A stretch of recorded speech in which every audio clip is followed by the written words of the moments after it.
You know, with today's media bombardment, we have televisions in every location you can possibly imagine. People put them in cars, they're in grocery store lines. Everywhere you go, we are saturated with media. What is actually really happening inside your brain as you sit and stare at these blinking lights? And moreover, is there some sort of diabolical plan to destroy the world using this media? Not everything you see on television is considered evil. Not everything is damaging to you. But what kinds of things are good to watch and what kinds of things are bad to watch? What we hope to achieve is that you will be able to make better choices of what you allow into your mind based on this information. We decided to start at the beginning to see what the media's impact was upon toddlers.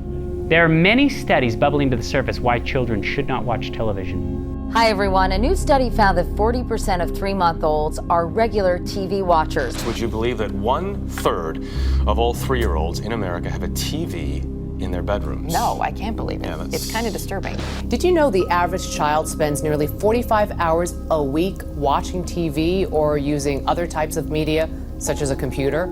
A report released today says this is having a negative impact on our children's health.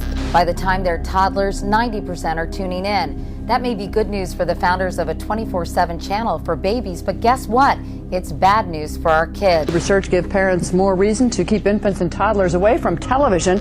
Children need to interact with humans to develop healthy brains. And the Academy says children who watch 3 to 4 hours of non-educational TV every day will have seen almost 8,000 murders by the end of grade school. It doesn't take an Einstein, baby or otherwise, to understand what this means or to follow 3 little words of advice issued by the Academy. It is time for toddlers and their parents to turn that TV off. Turn it off. Is there a danger to exposing the mind to realities that don't really exist? If you just observe a small child at play, you'll notice that they're very active in their play, they're very animated. When you take that same child and you place them in front of the television, that activity stops. The same thing takes place in the mind. Parts of the mind simply stop. Watching television is a passive activity. You're not interacting with what you're seeing. A child's mind, to develop properly, needs to interact with the world around them, needs to interact with people especially. When you're born with billions of brain cells and trillions of connections can be made. By the age of 3, you have twice as many synapses as you do as an adult. I mean, think about it. Kids are constantly learning. They're interacting with their environment, and this is what's needed for proper brain development. The pathways haven't been formed yet. And as these pathways formed, as the child interacts with the world around them, interacts with the people around them, each time a neuron fires, there's a protein sheath that's laid down over the axon of the neuron. The myelinating of the neurons in the mind strengthens those neurons and strengthens those pathways. Between the ages of 6 and 7, there's an enzyme that's released into the brain that dissolves all poorly myelinated pathways. So any neuron that hasn't been used or hasn't been formed into a pathway and doesn't have a thick myelin sheath, it's dissolved, it's pruned, as it were. When you place children in front of television, there's no interaction, there's no real life movement or anything with what they're actually seeing. This situation has caused the American Pediatrics Association to recommend that children under the age of 2 should never be exposed to television. France has even taken it a bit further and said any child under the age of 3 should not be exposed to television, and has made it illegal to produce programming geared towards that age group. So what happens when you're an adult?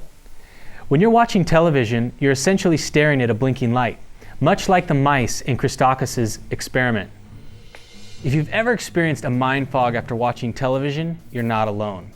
The brain has 4 modes that it operates in, 4 brainwave patterns.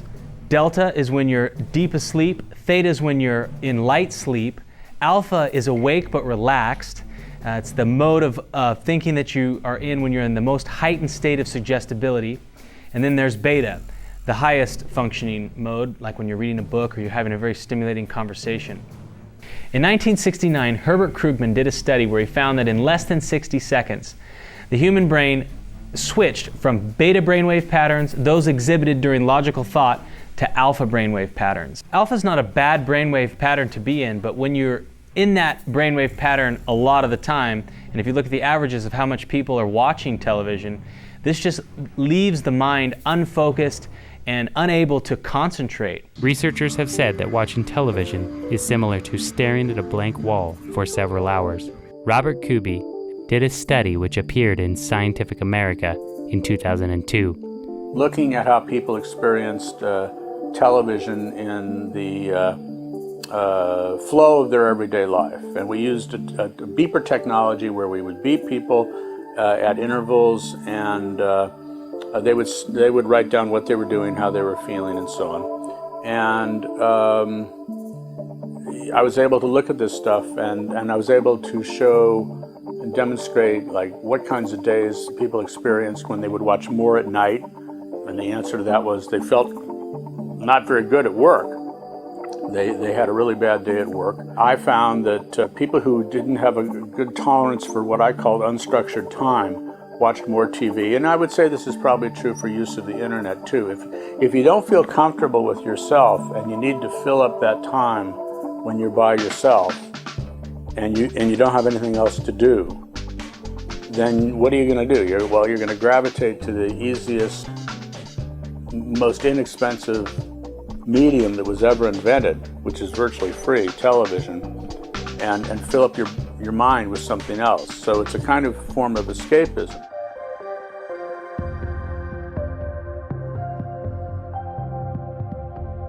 That was an excerpt from the award-winning Little Light Studios documentary, Pseudology, The Art of Lying. If you'd like to see the entire documentary that's chocked full of valuable, invaluable information, click on the screen to go to either rent or buy, or there are links in the description below. And if you're new, consider subscribing. We post videos just like this every single week. I'll see you in the next one.